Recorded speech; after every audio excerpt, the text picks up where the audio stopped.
Janice, are you there? At your service, sir. Give me some of that dating foolishness. Will do, sir. I talked to a lot of young women, and they also mentioned that the men who they were hoping to date were just not there.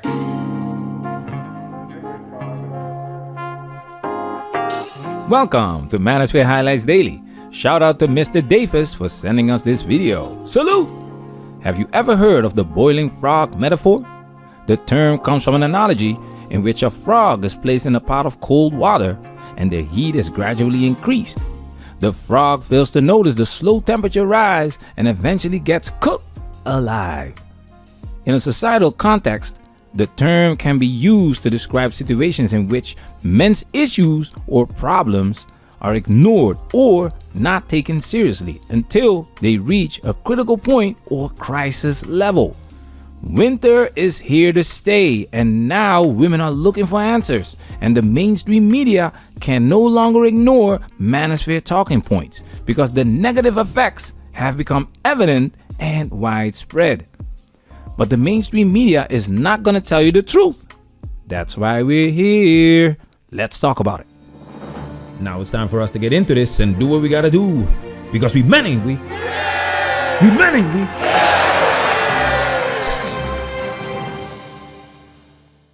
Deconstruction of America begins with and depends on the deconstruction of American men. The left want to define traditional masculinity as toxic. They want to define the traditional masculine virtues, things like courage and independence and assertiveness, as a danger to society. Republican Senator Josh Hawley back in 2021 discussing what he calls the decline in masculinity. Though the Missouri lawmaker has been one of the loudest voices speaking out against these so-called attacks on manhood, his rhetoric has become all too familiar with young men in the country. This is an issue we've discussed on the show before.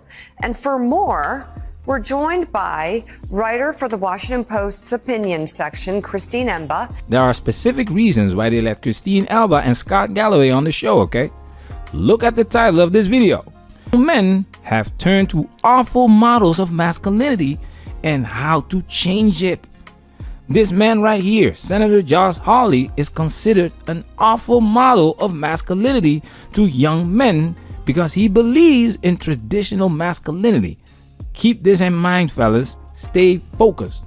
And they're looking for a path forward, but unfortunately, progressives and the left are not really offering a path. So instead they turn to often right-wing figures. Josh Hawley is one of the tamer of the bunch, I would say. But even people like Andrew Tate, who has become famous recently after being retweeted by Elon Musk and, more importantly, being imprisoned in Romania for sex trafficking.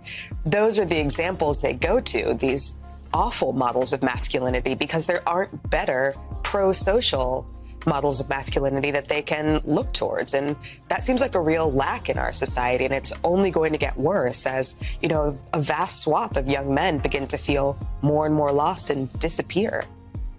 You heard what she said. Pro-social. They finally acknowledge that there is a boy crisis. And the reason why they acknowledge this boy crisis is because these boys are moving into a direction that doesn't suit their agenda. Say whatever you want about Andrew Tate, but Andrew Tate is not the problem. He makes a lot of noise and they want him to shut up, but silencing him or him ending up in prison is not gonna solve the problem at hand. Like I've said before, with the boiling frog metaphor, this problem has been looming for a long time now. Check this out from her article. Janice, read. They struggled to relate to women. They didn't have enough friends. They lacked long-term goals.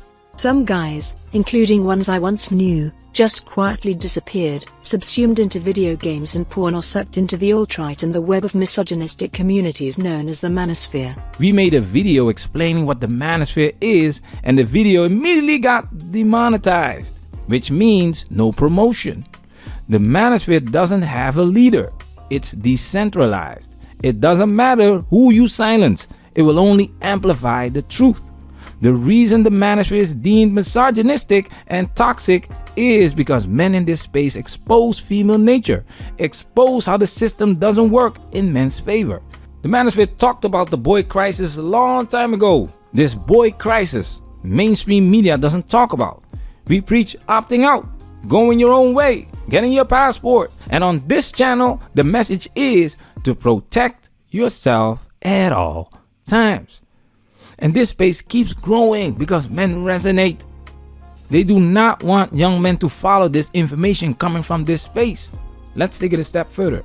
I talked to a lot of young women, and they also mentioned that the men who they were hoping to date were just not there. Exactly as you said, they were, at home playing video games and watching porn, or just not stepping up. And then talking to guys themselves, they almost seemed confused as to what they were supposed to do. Like, are we allowed to talk to women? Are we not supposed to talk to women? I'm so confused. I guess I'm just not going to do anything at all. Who creates this confusion? You see what they're doing here? Even though mainstream media is acknowledging men's issues, they present it in the context of men needing to step up. In other words, men still need to go out there and be workhorses to prevent the inevitable collapse of this Western society and seek female validation, even though the juice isn't worth the squeeze. So it's not women that need to step up. It's not women who should create an incentive to get men away from the video game or porn movies and shift the focus back on them. Nah, nobody's talking about women having to woman up on mainstream media. Listen carefully. The men who they were hoping to date were just not there. We all know who these men these women are hoping to date are. The rest is invisible. I purposely started with these clips because this is exactly the basis for why the mainstream media has her talking. They do not want the quote-unquote traditional masculinity where courage, independence, and assertiveness is glorified or celebrated. On the contrary, they do not want men to be unproductive, playing video games and watching porn. So what is it that they do want? Check this out. And Christine, you dive into the conversation about American masculinity in a new essay entitled Men Are Lost. Here's a map out of the wilderness. And let me read from a part of it because it's really compelling and it's a hard conversation to have. You say, I started noticing it a few years ago. Men, especially young men, were getting weird. For all their problems, the strict gender roles of the past did give boys a script of how to be a man.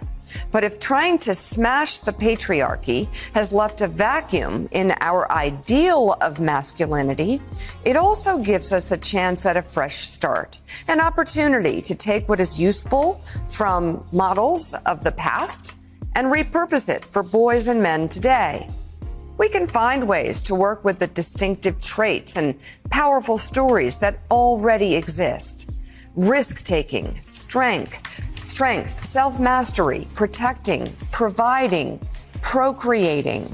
We can recognize how real and important they are, and we can attempt to make them pro-social, to help not just men, but also women, and to support the common good.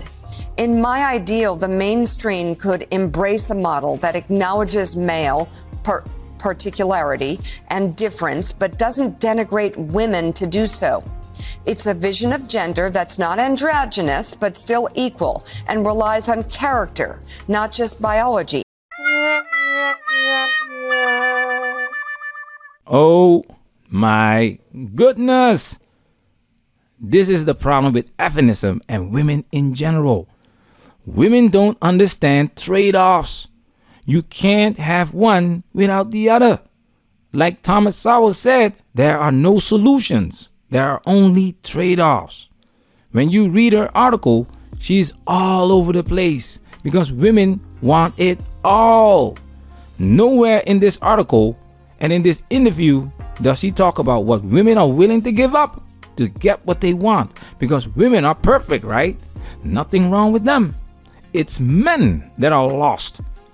Men like Scott Galloway and Richard Reeves can get on these shows because they don't hold women accountable.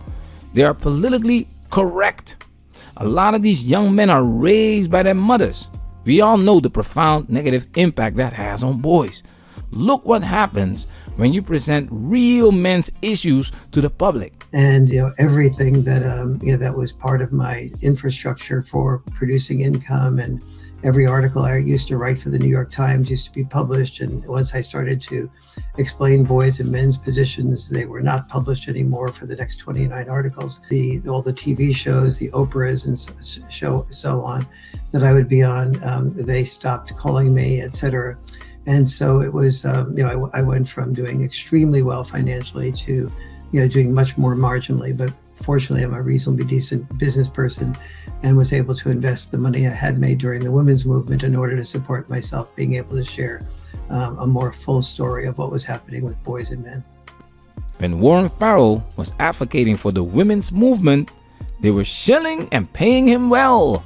When he started advocating for men, he was labeled an awful model for masculinity. Nothing has changed, fellas. Even though the manosphere is mainstream now, they still don't give a shit about men. And we need to acknowledge that no cohort in America has fallen further faster than young men. Manosphere, we working. Protect yourself at all times. This video has officially been highlighted.